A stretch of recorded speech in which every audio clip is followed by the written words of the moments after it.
এই ইলেকট্রনের তোমার দুইটা ধর্ম আছে, একটা হলো পার্টিকেল নেচার বা তোমার হলো কণা ধর্ম। ল্যামডা সমান সমান লেখা যায় h divided by mc।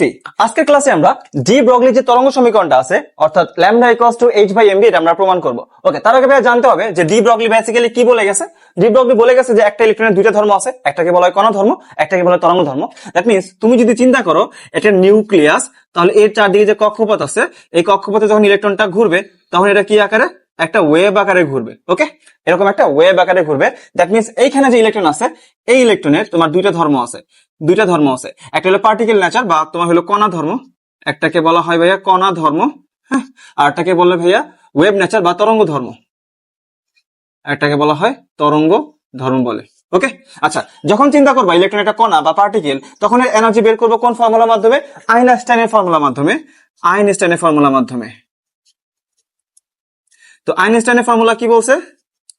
Einstein formula যে এনার্জি ই সমান সমান লেখা যায় এম সি স্কোয়ার। ওকে, যেখানে এমটা এখানে ইলেকট্রনের মাস। আর তরঙ্গ যখন চিন্তা করব তখন এর এনার্জি বের করবো ম্যাক্স প্ল্যাঙ্কের ফর্মুলা অনুযায়ী। ম্যাক্স প্ল্যাঙ্কের ফর্মুলা অনুযায়ী ই সমান সমান লেখা যায় ভাইয়া H C by lambda.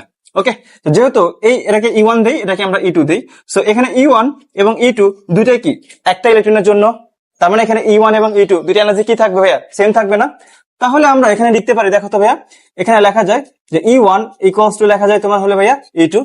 E one এর মান বসায় দাও, কত আছে যে M C square equals to এখানে লেখা যায় এইচ সি বাই ল্যামডা। তো একটা সি কাটা, তাহলে কি থাকে ভাইয়া?